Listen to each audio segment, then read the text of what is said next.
Walakon sodakoman kola idza lam taqwa ala qiyamil laili wa siyamin nahari fa'lam annaka maqbulun qad kabalatka khoti'atuka.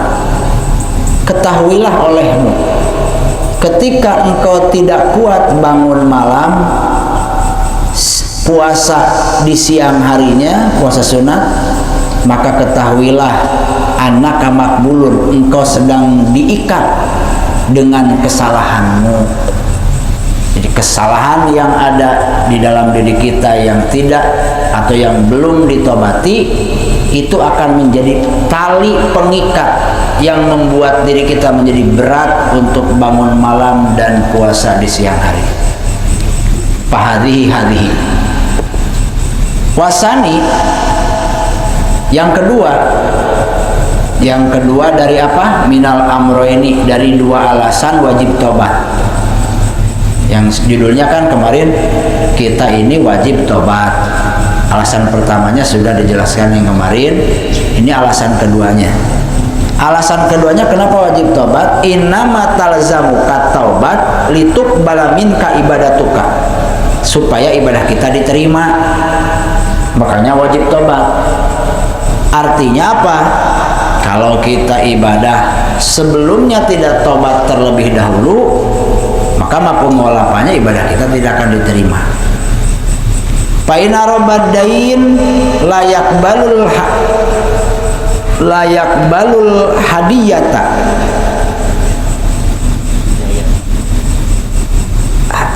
Hadiyata ya.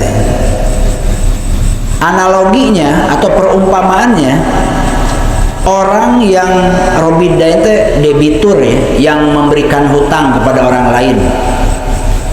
Layak balul hadiah, mereka tidak akan mau menerima hadiah dari siapa? Dari orang yang berhutang, dari kreditur berarti. Wadzalika anna taubata anil ma'asi wa irdaul khusumi fardun lazimun. Begitupun tobat dari maksiat, tobat dari ridho dengan adanya permusuhan antar sesama, hukumnya fardu ain. Wa amatul ibadah allati taksiluha naflun, sedangkan mayoritas ibadah yang dituju oleh manusia hukumnya sunnah. Sehingga pakai payak balumin kata baruuka, bagaimana bisa Allah menerima ibadahmu, hadiahmu, yaitu berupa ibadah sunat, sedangkan hutangmu sudah jatuh tempo dan belum dibayar juga. Jadi ini gini, misalnya Pak Fahmi ini punya utang ke Pak Jem lah gitunya. Pak Jem misalnya bank keliling gitu. Rentenir berarti Bang Emok gitu. Nah, ketika jatuh tempo, Pak Fahmi ini malah ngasih hadiah, ngasih apa misalnya kue gitu kan. Ini Pak Jem kue buat Pak Jem. Ya kok Pak Jem mau diterima, akhirnya terbutuh kue, bayar hutang sia, kan gitu. Sekarang sana, aku tidak butuh kue, aku butuh uangmu, bayar hutangmu. Jadi ceritanya mau nyogok nih Pak Fahmi itu kan, supaya Pak Jem ini agak bisa luluh sehingga tidak nagih bayar gitu kan. Pak Jem pasti tidak akan menerima hadiah dari Pak Fahmi. Begitupun Allah. Tobat ini ibarat hutang kita kepada Allah. Ibadah sunat ibarat hadiah yang dibawa oleh kita kepada Allah. Kita memberikan hadiah lewat ibadah sunat kepada Allah, tapi hutang kita belum dibayar. Artinya kita belum tobat-tobat, maka Allah tidak akan menerima ibadah-ibadah sunat kita. Wa kaifa tatruku li ajlihil halal wal mubaha wa anta musirrun ala fi'lil mahdhuri wal haram. Dan bagaimana engkau bisa mengabaikan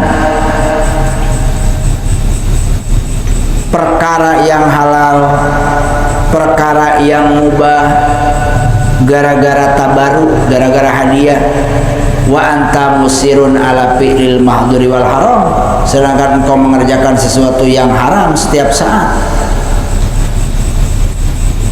Sulit dipahami oleh akal sehat. Melakukan sesuatu yang halal, mengambil sesuatu yang mubah, tapi sehari-hari kita melanggengkan perkara yang haram, yaitu tidak tobat. Sholat tiap hari, sedekah, zakat, puasa, tapi kita nggak mau tobat. Itu samaannya kita makan makanan yang halal, yang mubah, tapi kita terus melakukan yang haram. Wa kaifa tunajihi wa tad'uhu wa tusni alaihi, dan bagaimana engkau bisa munajat kepada Allah, berdoa kepada Allah, memuji kepada Allah, sedangkan wahwa alaika godbanun, sedangkan Allah kepadamu murka. Pak Fahmi muji terus ke Pak Jem gitu. Pak Fahmi ngobrol terus ke Pak Jem, mendoa terus ke Pak Jem, ngerayu. Pak Jemnya murka.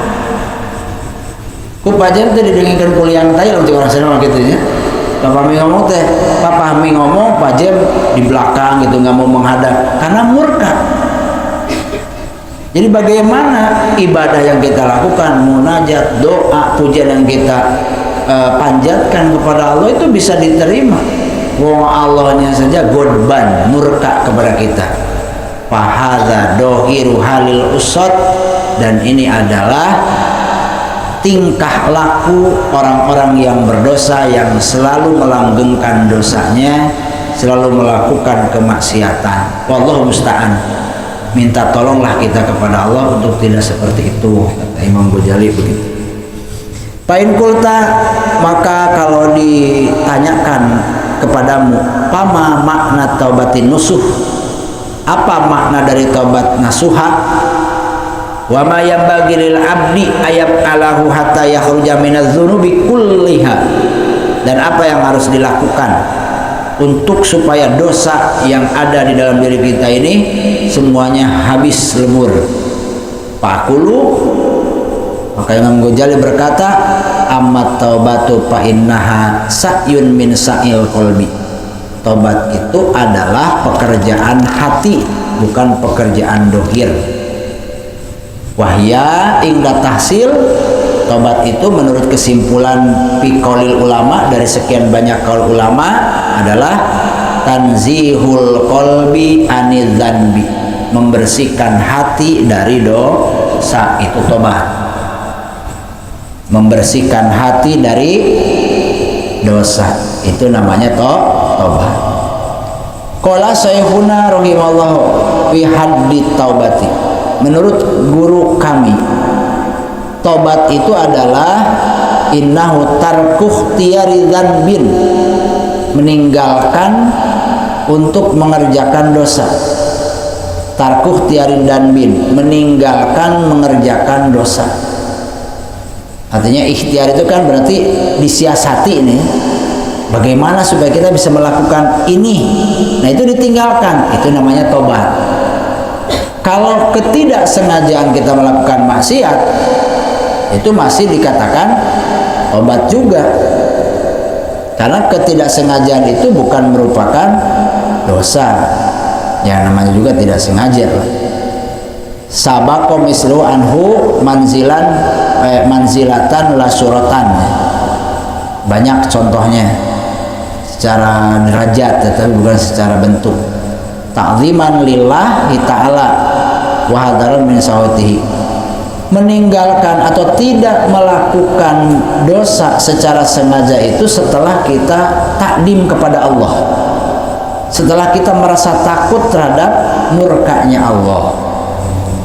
Falaha idzan arba'atu syaraitu, maka oleh karena itu tobat nasuha ada 4 syarat. Pertama, tarkuh ikhtiyari dzanbi, meninggalkan ikhtiar melakukan dosa, sama sekali tidak sengaja untuk melakukan dosa.